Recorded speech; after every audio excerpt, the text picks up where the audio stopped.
His fist connected with my jaw so hard I heard the crack before I felt the pain. I staggered back, tasting blood. Mom's laugh cut sharper than the hit. "That's what you get for being useless." Dad stood over me, breathing heavy. "Maybe now you'll learn to keep that gutter mouth shut." I swallowed the blood and smiled. They had no idea what was coming. It wasn't always like this. When I was 6, Dad used to put me on his shoulders at the fair. He'd win me stuffed toys and tell me I was his little champ.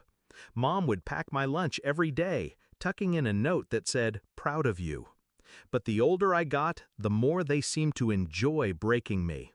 Dad's temper turned from lectures to blows.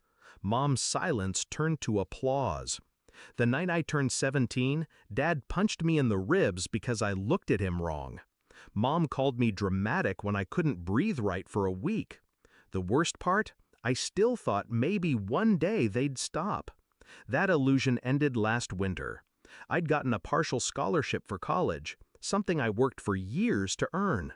Dad found the acceptance letter before I could hide it. He ripped it in half. "No kid of mine's wasting time on this crap," he said. Later, I overheard Mom on the phone. "He's not going anywhere. We need him here to work and pay rent." That was the first time I stopped hoping for better. I started planning instead. I kept my head down, stopped talking back. I became exactly what they thought they wanted: quiet, obedient, predictable. It made them careless. When Dad got drunk, he'd leave his wallet on the counter. I memorized his bank account numbers, the passwords he used.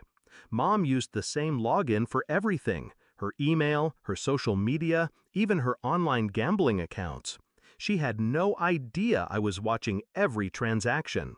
My first step wasn't revenge. It was escape. I got a part-time job at the gas station, told them the paycheck was barely enough for food.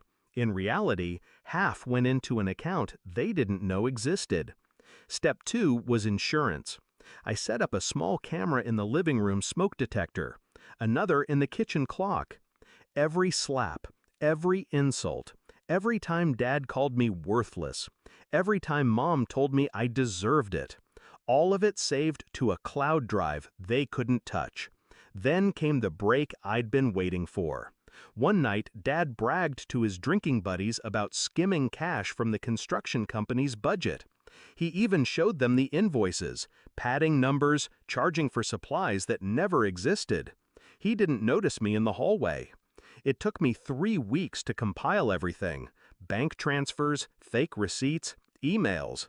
A crime so obvious even a rookie investigator would see it. The night before my 18th birthday, I sent 3 emails. One to the company's owner, one to the IRS, and one to the State Fraud Division.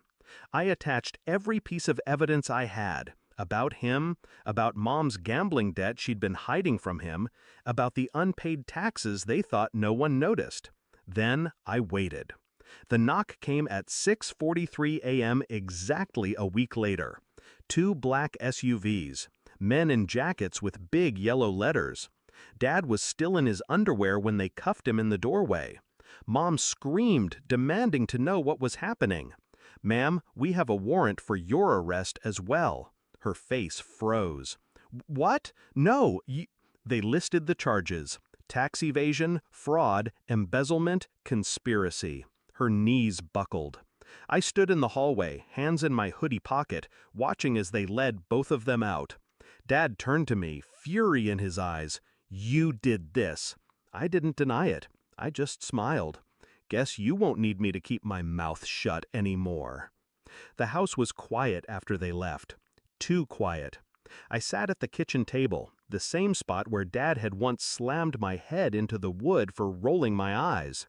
Now, the sunlight through the blinds felt like freedom. The bank account I'd hidden was waiting. The scholarship committee agreed to reinstate my award after I explained my family situation.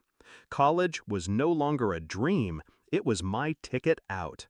Some people ask if I feel guilty. I don't. I didn't ruin them. They built the fire themselves. I just handed them the match. And the best part? They never even saw the smoke until it was too late.